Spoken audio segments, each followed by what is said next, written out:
Hi, Glenda. I'm Rosie. I'm a senior at Portage Northern High School. I'm 17. I'm involved in softball and basketball, and I'm in my school's band, in the marching band and sit down band. I'm one of the leaders of it, and yeah, I do a lot of volunteering. Cool stuff. All right, I'm Logan. I run cross country and track and field. I run a lot, almost every day. I'm secretary of the student body here, so I make sure all the student voices are heard and present to administration of the ideas they have, just to make us seem more collective as a whole and unanimous in like an overall school. Just making sure the voices are heard. Yeah, running is a big part of my life. I also, work out, and I have a dog I love a lot. So outside of that, I'm just in the IB. Doing the IB diploma as well. So it's definitely a great achievement for anybody who can achieve that level. So Glenda, would you be willing to kind of introduce yourself to us? Sure. I'm really happy to be here and looking forward to this conversation. So I live in a little town called Circle Pines, Minnesota, and it's at the very northern end of the Mississippi River. And we're on a little lake, and it's autumn, a beautiful autumn outside. I grew up in Texas, lived in a town that's about the same size as Portage when I was a kid, and we moved from one little town to another one all across the Texas Panhandle. And then I went to college in Santa Fe, New Mexico. I taught physics and chemistry in high schools in Oklahoma. And then we came to Minnesota and I got very interested in using computers. And then I got even more interested in complexity science. So my background in philosophy of science and history of science and physical sciences led me to ask some real interesting questions about human systems and how people work together. And so that's the work I do. I help people make sense of really complex, chaotic situations, understand them together, hearing voices, as Logan says, and then to take action so that we're constantly adapting and responding and evolving as human beings as our worlds do. So that's the work I do. I have a network of about 900 people who live around the world who use my work to do all kinds of things. So one of the things we are looking to do is to connect more meaningfully and richly with people who are your age so that we can learn from you about what's a concern for you and the patterns you're seeing. So that's why I'm so eager to for this conversation today. That's awesome. That's good to hear. I mean, that's super. That's super cool that you want to reach out and you're doing all this for just to benefit others besides just yourself. Mhm. To kind of kick off like the question part of that, what you're talking about, I do kind of have a question that relates to students my age. I want to study public policy going forward, but it kind of starts right now. So, how can students with differing opinions and values engage in inquiring conversations? Because I read your document on inquiry with the goal of finding a solution without engaging in harshness. Like most really tough questions, that doesn't have an easy answer, but it has some questions that you can ask yourself when you're in that position. So often when we're in that kind of an argument, we end up making statements and saying things and trying to convince others. If we can pause in that moment and ask ourselves questions as well as asking other people questions, the space just opens up so that you have a lot more space to negotiate, to navigate in, to think more broadly. So here's some cues that you can do, like the rules for inquiry, which you read. So one is to take the judgments that you feel and turn them into questions. So, right at the moment when you're feeling most angry and judgmental and impatient, if you can just take a deep breath and think, what's a really good question I might ask that person on the other side? And it can open them up and build a connection that's different from the disagreement one. A second thing is to reflect on yourself. Like, why am I so upset by this? What was the thing that made me? What is my message I'm giving myself that makes me so uncomfortable and upset? Because I can do something about that. I can't so much do something about how the other person is feeling. And the third thing is don't feel like you have to answer all the questions. Sometimes in those conversations, it feels like somebody's putting bait out in front of you and you jump out to catch it and then you're hooked. Just lean back and take a deep breath and realize that you don't have to respond in that moment with an answer, but just to help yourself reflect on what's happening. And that's something that I find myself, even if I know I should be doing it, I can't always do it. But when I don't, I just pause. As soon as I realize that I've taken a hook, I take a deep breath, I lean back and I say, okay, what are my other choices here? I've got choices. What are they? So it's not something that you'll get over wrestling with. You'll wrestle with it your whole life, but you'll keep getting better at it. What have you found that works for you, Rosie, when you're in that kind of situation? It's very similar to what you were talking about. It's just kind of learning that these conversations don't need to be rushed, and especially important conversations about the state of our world. We have so much time where we can just sit and really analyze what we're trying to talk about and kind of take a deep breath. I think I've taken a lot of deep breaths in these kind of conversations, and I've found that just taking a second just calms everything down. Yeah. There's another tool that we use sometimes that can be really helpful, and that's called the four truths, or sometimes we call it the four stories. And it really helps me to realize that there's a kind of truth that is objective data truth, really facts and figures that objectively, evidentiary, solid.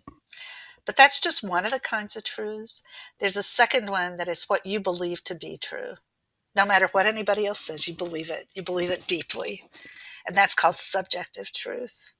And often that's where we get in disagreements. I have what I believe that's immovable. You have what you believe that's immovable. And we talk about those as if we think it'll make a difference. It doesn't. Um, the third kind is normative truth, where we together agree well enough to work together. And then the fourth kind of truth is called complex truth. And that says all of the others can be true, and we just pick the one that works best. So rather than trying to convince you that your subjective truth is wrong, or you're trying to convince me that mine is wrong, we say instead, what can we find together that we can both agree on, that we can move forward together? And then that opens a door. It doesn't mean we agree on the others. It's just we put those to the side and say, here we are, living in the same world, caring about the same things, having families that we care for and communities that we do and pets that we love. How can we find something to move forward together on? So we also find that's really a useful way to get us unhooked.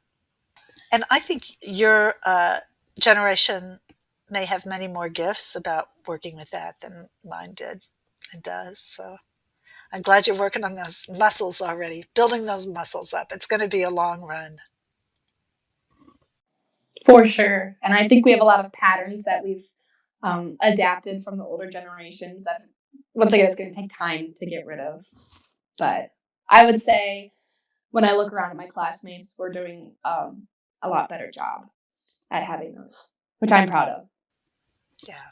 I also think that the IB curriculum helps you do that, helps you become more conscious of yourself and others, helps you build the skills that you need really to think in new and different ways. Friends of mine call it psychological flexibility. So it teaches you ways to think, stand at other people's perspectives. Great gifts. I read your article over like what is adaptive action and your thoughts kind of towards that. And after that, I came up with the question of how would you recommend applying adaptive action to solve collective world issues such as global warming? Logan, that's a great question. And it just happens that I'm working on a project right now to begin to do that. Oh, okay. So there's an organization that's called the Sustainability Consortium. And they're large corporations from all across the US that have come together to try to work for sustainability. It's called the Sustainability Consortium. And they have a leadership program. And so we're going to be leading a leadership program for them for the next 6 months. It's going to start at the biosphere. I can't wait to go to the biosphere. But they're leaders from these corporations and supply chains and other groups who are in institutions, in corporations wanting to fight for sustainability. And so what we're going to do is to teach them adaptive action and inquiry and pattern logic. And as they stand in their leadership, we're going to try to help them say multiple adaptive actions. So one is, what can I individually do? How can I use my connections? How can I hold my own emotional balance? How can I make sure I'm fit and prepared and knowledgeable? What are my own patterns? So what can I do to make them better? Now what can I do? And second, in their teams, inside their companies, oftentimes they're the strongest voice for sustainability, but they work in companies where not everybody's convinced. And so for many of these people, the question is, what can I understand about the people I work with? So what might we do to move forward together? Now, what can I do to help set conditions for my organizational community to move forward? And then, of course, there's a larger scale about the sector and the globe. What are the patterns we're seeing? So what can we do? Now, what will move us forward? And so at all those different scales, we invite people to be active participants in creating the future they can imagine. We have associates, too, who work with a variety of international programs, but in all of them, farmers in the mountains in Peru and farmers in South Africa and people who are working on poverty issues in northern London, all of them are just pausing. They take a deep breath. They say, what am I seeing right now where I am? How can I understand this in a way that's useful? Now, what can I do? And then do it. And then start again. What does it look like now? So what now? What? And so it's kind of addictive, like long running, like cross Yeah. country running, because once you begin to do adaptive action, you see what difference it makes, how much fun it is, how much Hmm. it just lightens the world, lightens your load. Yeah, definitely. I do see that for sure. Do you do work yourself, Logan, on sustainability or climate change? Do you find yourself doing work there as well? Um, I I want to say that I am trying to make a difference in the small community that I have around the area.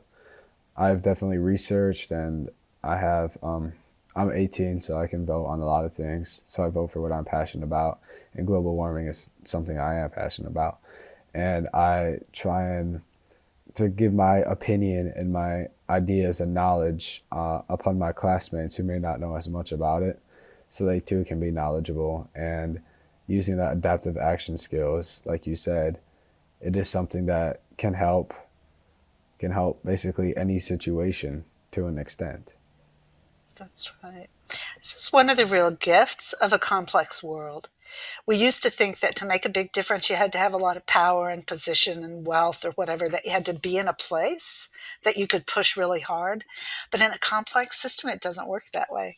Every single person in a complex system may be able to make just a tiny change that gets multiplied by the rest of the system. You guys know about butterfly effects, right?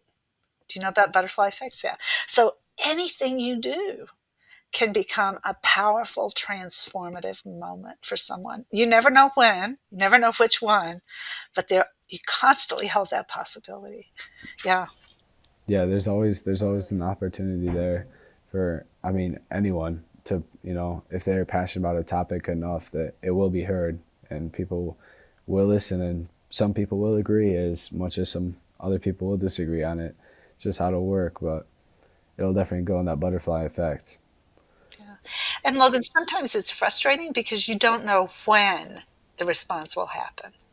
Yeah. So Yeah. some of the most important butterfly effects I've started, I thought, well, that was a waste. Nothing happened from that. Nothing happened from that. And then years later, someone will say to me, You said something in that meeting that really changed my life. I didn't know it. I You didn't know have I was no saying idea. it. Didn't know their Exactly. life needed to change. Yeah. Didn't know. And so that's one of the things that's really strange because sometimes it can be really exhausting. You keep working, things don't seem to move. It seems like you're stuck. It can be really exhausting. But know that everything you do is out there in the system just waiting to be initiated, just waiting to light a fire. You just don't know when or where. Yeah. And that's honestly more the important part is even though it is blind and you have no idea when it'll happen or even if it will happen, you just have to have trust in yourself and the knowledgeable decisions to combat those claims and to have all that knowledge to hopefully share your insight onto other people and that those people share into more people and it kind of spirals out like that. Yeah, it does. It does. I've kind of seen that at some of our football games. On the first day that we had a football game, after the game, we all told everybody in the student section to pick up 5 pieces of trash and find things that you can recycle and do that. And it's kind of become a tradition. So now we see people picking up trash and garbage everywhere, which is really cool to see. What a fun adaptive action. Cool. And one of the things that's really fun about that is you see the group making a difference, but you also know that each one of those people is learning something new. And you don't know if maybe the next time they'll be out with their family or out with a bunch of friends or whatever and say, let's just each pick up 5 pieces of trash. And suddenly it grows and it grows, expands. That's a really great idea. And all that feeds right back into global warming, just keeping a real clean. It Right. does. Yeah. I kind of have a question about going into like not just doing the hard discussions, but after them. How often and like kind of what would you recommend when utilizing like pattern spotting? Oh boy, I love that question. I often find after a tough discussion, I just replay it and it gets, stronger. What I should have said was, and it gets more, and I get angry and angry. And that is not a good thing. I can tell you that does not help. Um, so I love that question about, so how do you debrief after you've had a tough conversation? So the pattern spotters can be really helpful, partly because it gets kind of your emotions, put your emotions on the back. It doesn't get rid of them, but it kind of backgrounds them. So the first question in pattern spotting is, in general, what did you notice? So you can think about during that conversation, what do I notice about what I said, what I felt, what I meant? What I did well, what I might have done better, and what did I notice about the other person? In general, where did they begin? Where did they move? How did they end? What was the kind of language they were using in general? So you get a really solid picture of kind of what happened. Um, and then the second question is, what are the contradictions that are there? On the one hand, I heard that we really wanted to agree. And on the other hand, I heard that we have lots of differences of opinion. On the one hand, I hear that we all care about our families. On the other hand, we have a really different way of thinking about giving care. On the one hand, on the other. And that helps you bring the tensions that are in the conversation kind of to the fore. So you can say, oh, that's what that was about. So when I got upset, that's what was going on. It was that pull, that one hand, other, that tension that I was feeling. Then the third question, which can really be helpful, is what surprised me?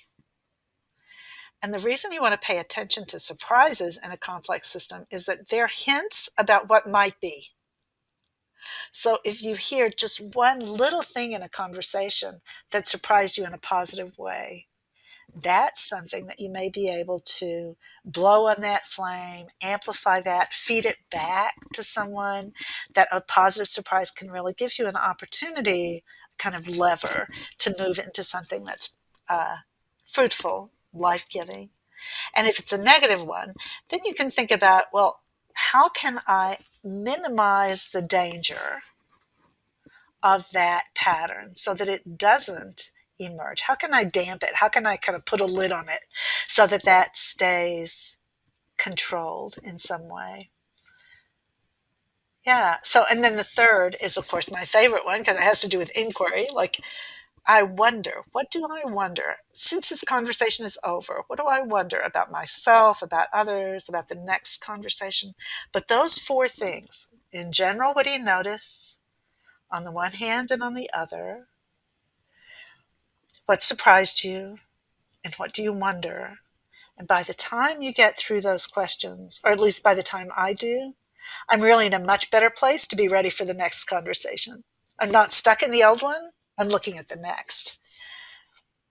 And I'm going to hold that question. I'm going to keep wondering about that question and watching for myself about what I do to care for myself and for others after there's a really tough conversation, because goodness knows we've got a lot coming.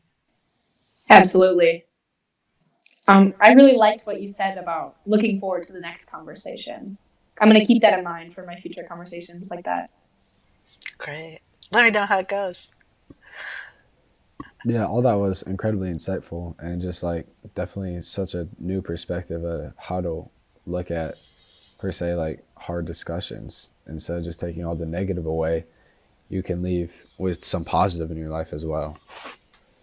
Um, I have another question from you, and it kind of comes from your TED Talk, Get Unstuck. It's my question comes from that in the way as how does caring get you in, how you say, sticky situations, and how can you keep an open mind using our IB values to communicate your ideas fairly? Yeah, that is kind of a tough spot, isn't it? The more you care, the more you're going to push, the tighter it seems, the more you seem stuck. And then the harder you work to do the right thing, the less good things happen. Sometimes it feels that way, right? So there are a couple of things that I think can be really helpful. One is to keep those four truths in mind. So to recognize that you have a really strong commitment and that your subjective truth is absolutely true and you want to push for it, but still to leave space for the fact that, other people may hold a different subjective truth. And maybe what I need to do is to find a ground that we can stand on together while I'm holding my own values and my own truth. I don't want to give those up. But maybe in this moment, part of my value is that I find common ground. So absolutely, it's true that when you are totally committed to something, it's easy to get blinders and to get really stuck in something. In fact, some of my most challenging projects of people being in conflict and looking for a way out have been international religious organizations, because everybody is really committed, but they're committed to a little bit different things. From the outside, it looks like they should all agree. But when you get inside, ooh, there are big tensions inside. And so the thing that I ask them to do and look for trying to do is to expand, like take those blinders that are making you believe just in this and to stretch them out. So what else could be true? So what might someone else see? So in what way might my perspective be wrong? What's a story that I might tell myself? So all of those things expand. We have a practice that we call the power of questions. And I don't know if there was anything in your readings about that, but it is a great tool. So first thing you do is to name what your wicked issue is, just in a couple of sentences. This is how I'm feeling stuck, just to say it. And then other people ask you questions that you don't answer. So they might say, how long have you felt this way? They might say, do you know anybody else who stands in the same place you do? If you talk to somebody who is on the absolute opposite end, what's a question you would want to ask them? What would your grandmother say about this? Or what would your 6-year-old brother say about this? When did it start? What color is it? If it had a frame, what would the frame be? If it were a dance, what would the music be? Questions like that. And suddenly, this stuck place that you felt like there were no options available, like everything was just tied up, suddenly there's some space. You begin to breathe differently. Mathematicians call them degrees of freedom. when there are no degrees of freedom, there's no place to move. The system is really tight. And as you ask questions, you increase the degrees of freedom, and then suddenly there are options for action you hadn't thought about before. So, power questions every time. I once used it with a group of, there was a political panel that was for the federal government in the US, and they were uh, physicians. They were talking about reproductive health and well-being for mothers and babies, basically was what their work was. And they needed to talk about abortion. This was before the most recent Supreme Court decision. And they were across the board. They were from many, many different perspectives. They didn't have any trust in each other. And the fellow who was running the panel asked me to come and do a power of questions with them. And we did for about 30 minutes. They just asked each other questions. And they have to be open-ended questions. They can't be like pretend advice. Like, have you ever thought of seeing a psychologist? That's not a question. That's advice. But they're really open inquiry questions. And by the end, they still didn't agree on things, but they were able to go into their next conversation with some more grace and ease. So again, it's the magic of questions. Yeah. Yeah. It's so amazing just to feel that no matter how stuck you may feel in the moment or how one-sided it may feel, there's always an opportunity to expand your vision or expand your blinders, as you say. And that can just lead to so many more opportunities for you instead of just feeling stuck in the same place for however long it may be. It's so vastly important. I feel that those questions you talked about can seem like they would help an incredible amount. And I feel like everybody should learn and should know how to do that, as I'm sure everybody at one point in their life has felt stuck or held back or something upon that degree. And with those questions, they can really open up and become aware of everything around them instead of just focusing on one object. Because as you know, everyone may focus on one thing, but we are living on Earth, which is massive. So many opportunities in life, and you really have to open up and explore your blinders, as you say, to get there. You can't stay stuck and feel it may be hard reaching out there and getting those questions. So I think in the end, it will always be worth it because it'll never be good just to keep focusing on something, especially if it's negative. Yeah. Yeah. We, in the middle of March of 2020, just as the COVID was getting started, as we were beginning to lock down, we started meeting every day at 10 o'clock Central Time in a Zoom room. And we invited anybody in our network all around the world, anybody who wanted to come, and someone brings a wicked issue and they say what it is. And then we ask them questions. They don't know anybody. We don't know anything about their backgrounds. They're from all over the world, all different fields. We just ask questions for about 15 minutes. And then the person who had the wicked issue reflects on what they heard and how things shifted for them. And then everybody talks a little bit and then we hang up. So that's 30 minutes every weekday. I think yesterday may have been like number 685 or something like that. And they've all been recorded and they're all up on our website. But people really do see things shift. So things like a woman said, my brother is getting out of prison tomorrow and I am so angry with him. I can't stand it, but I'm the one who has to help him get back normalized. What am I going to do? And another question was, I'm a physical therapist, and they tell me now because of COVID, I can't touch my patients. How under the sun am I supposed to be a physical therapist if I can't touch my patients, right?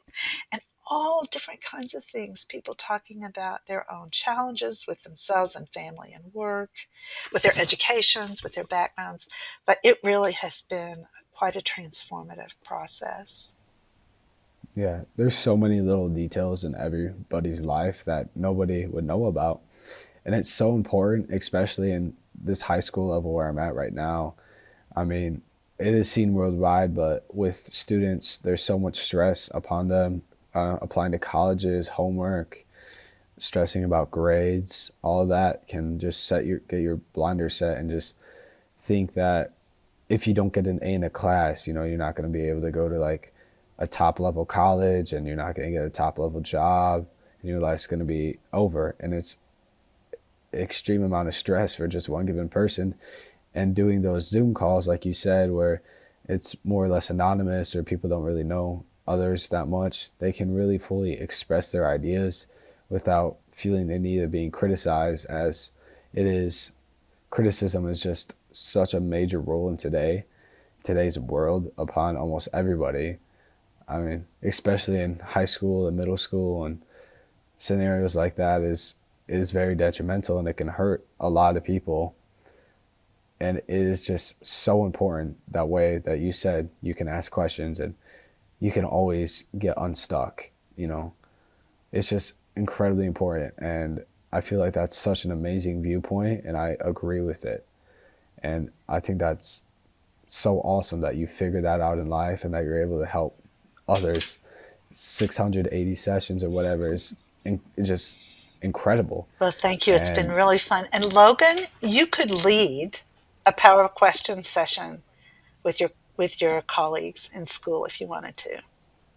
yeah, I'm gonna reach out and start talking to my friends and some people I know that have been struggling, and definitely I'm gonna Oh, that use would your be so cool. strategies. And I will let you know how that goes, because there's a lot of people out there that need help, and I know that I just never really quite understood how to help them until I heard this viewpoint. I'm definitely going to try it, and that's just awesome to me that you figured this way out in life and you're able to help so many. Very This fun. butterfly effect is awesome.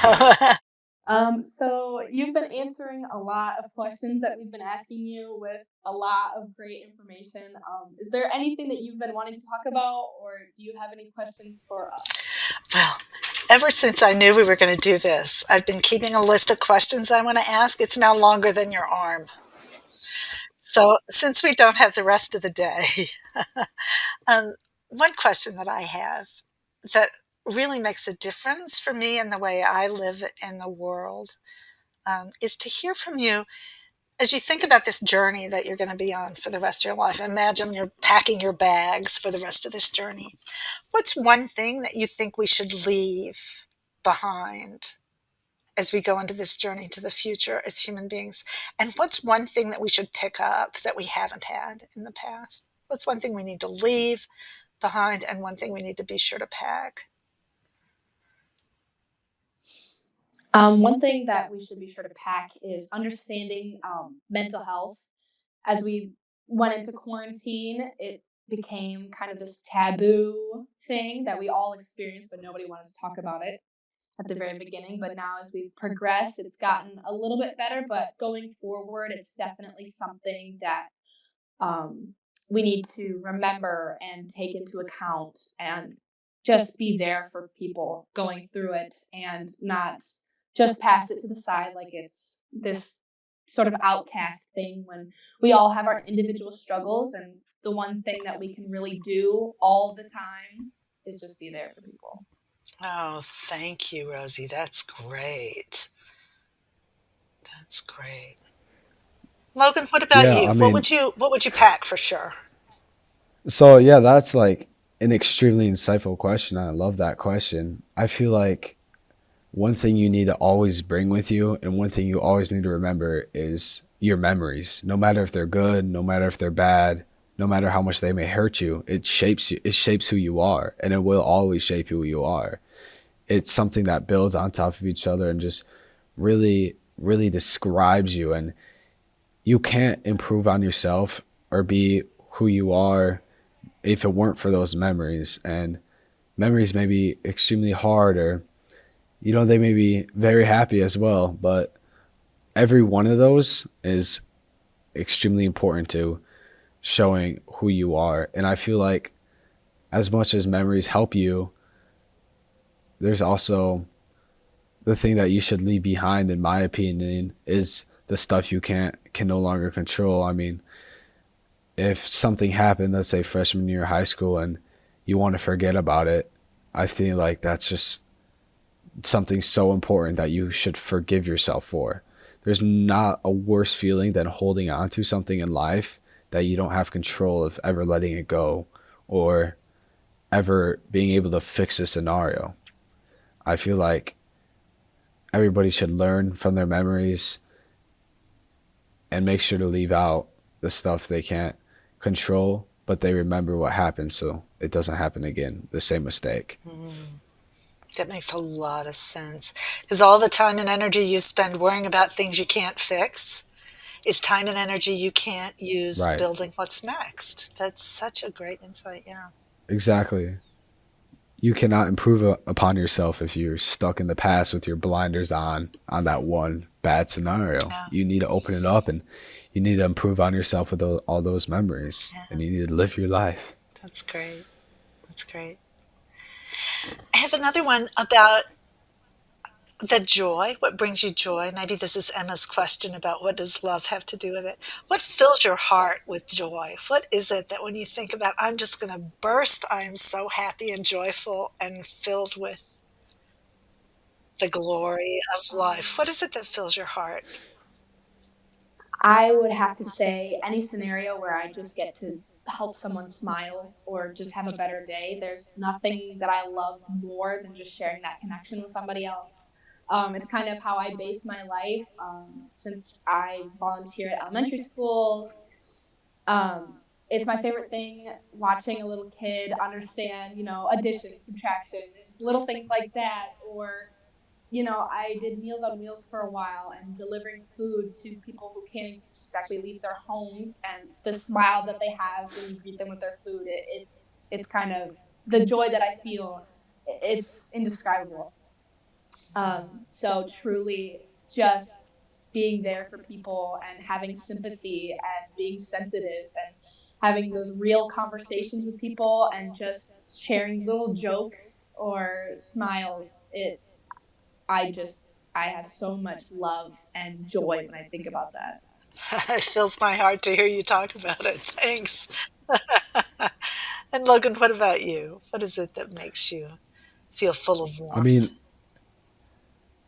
I completely agree with everything Rosie just said. I mean, I love to help anybody I can. I love to put a smile on the face after they've had a long day. I love I love to share key moments and memories and take those memories and grow on them. I love that personal connection whenever you help someone else out. There's not much more I can say except that feeling when you're talking with someone and you know they care about you and you know you care about them a lot. That feeling of caring and that feeling of love in a sense, that connection, that love is just so important in life in every aspect there is. I mean, you want to do whatever you can, you know, just that just fills me up inside just to know that I'm there for someone and that they're going to be there for me. That's so great. I love thinking about a world that has the two of you in it. Um, Oh, thank you. I have another question about differences. And in the work that I do, lots of times diversity and equity and inclusion, or bias, or wealth gaps, or health gaps, or age gaps, or there's so many differences that um, affect the way that we come together. And sometimes they can enrich and sometimes they get in the way. But a question that we ask ourselves is, what are the differences that make a difference?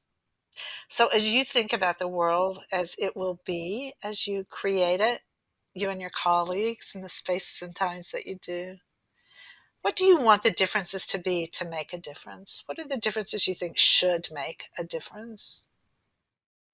This is a great question. I think that people who have been set up kind of wealthier need to be able to put themselves in other people's shoes who have been born into a family where we're living paycheck to paycheck. And just being able to see the way that other people live gives perspective, and perspective is the most important thing that we can have, especially when we're making these big decisions about taxes or just kind of redlining it. It's important to understand kind of um, the way that other people live when you're like I'm a woman who I live in like a middle class, so I cannot speak for people that have more money than I do or less money than I do. But what can I can personally listen to their life experiences as well as they can listen to my life experiences, and we can compare and kind of understand an equity situation, if that makes sense. It does. Right. And I've been put kind of ahead because of the way that I've grown up in the middle class than other people.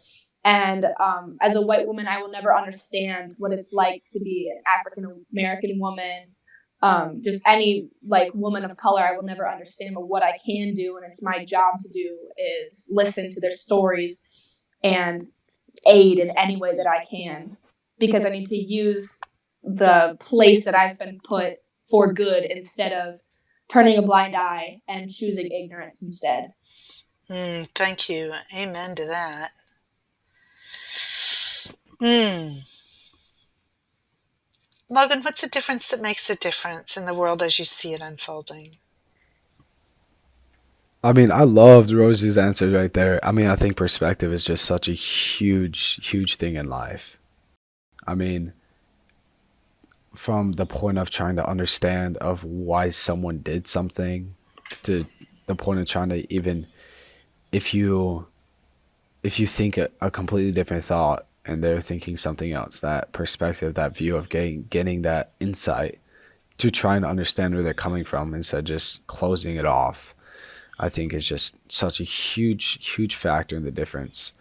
I also like kind of want to circle back to your adaptive action. I feel like using that can help understand why people do the things they do, no matter if you agree with them or if you don't agree with them. I think that's just very important. And I feel like there's always a reason for why someone does something. They could be raised, I mean, I know everybody is raised completely differently, but there could be so many different factors in their life that you have no idea about, that you have no insight about, you have no perspective about. You don't understand that you just automatically jump to the conclusion that you're right because that's just the way you've lived your life. That's the way you've been taught. That's how you chose your friends. That's how your friend circle. That's what your parents believe. That's what your teachers believe. And having that knowledge to understand that perspective from other people is extremely important can be astronomical from the effect it has. Absolutely. That is so true. And the last question I have, I think, and I'm going to go to you first, Logan, because you've been second. Give Rosie a minute to think about it. We know the generation that I live in and have grown up in, we know there are a lot of choices that we made along the way that we thought were right that are really coming home to roost, and things that we have said and done and been politically and personally that have just not worked out to be as healthful and productive and possible as we had wished they might be. So the question I have now is, what can we do to help you be what you need to be in these days to come? I feel like every generation will have mistakes no matter what it is. I mean, I feel like I'll look back upon my generation and look with regret in some things that happened, and I definitely feel like each generation is extremely important to themselves. There's every year, every generation, there's something that changes. There's always a controversy. There's always fights. There's always things that can happen. I mean, even in a given day, something can happen in like the snap of your fingers that you may not have control about it. And it's all about the reaction about it, what you take from it, how are you going to act towards it. And I feel like the support is what is most needed instead of criticism and hatred. Criticism and hatred will always fall below. I mean, And I feel like that, above all, is just the most important, is just to have the older generations to help influence this generation positively by keeping an open mind and being able to share ideas without hatred. I mean, I'd love to sit down at like a Thanksgiving table with my uncles and grandparents and talk about politics, they but I also want them to know that change is good and change is needed. And I feel like in present day, there's lots of places that the views of themselves they want to hold on to as they value them, and they're scared of the change. I mean, change can be extremely scary, and they want to keep things as how it is, which I understand too. But at the end of the day, just to treat everybody with respect and to understand where they're coming from and to gain that mindset will dramatically help almost every generation to come. Thank you. That's a great reminder. Great reminder. And Rosie, what can we do to support you? I think in this age of social media's popularity and the way that it's completely transformed our generation, kind of as the older generations have looked upon social media, it's all been considered bad, which a lot of it can be. A lot of it can be very detrimental, but a lot of it can be used for good. You can donate to charities online. You can spread, just positive thoughts online. There's a lot of good that you can do. And so I feel like the older generations need to begin to be open to it and kind of look at the way that the younger generation communicates online and understand that it is not like a personal attack on the ways of the old generation, but it is just simply innovation, truly. School is online. I do all of my schoolwork assignments online.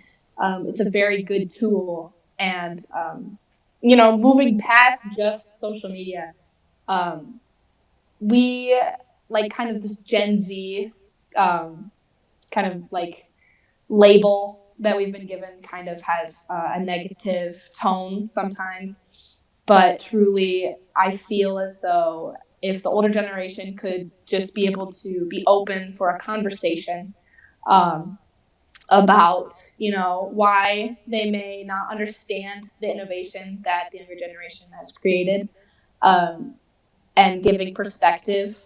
I think perspective, once again, is the most important thing that you can have. So I guess maybe just conversations instead of just holding this like maybe possible hatred or confusion about kind of the values and morals of the younger generation, could be very helpful just to get it out and kind of ask questions and put in the hard work to sit in like this uncomfortable conversation and not shy away from it. So yeah. Oh, I love that. You're asking us to be an inquiry. I like that. You're a good human systems dynamics person.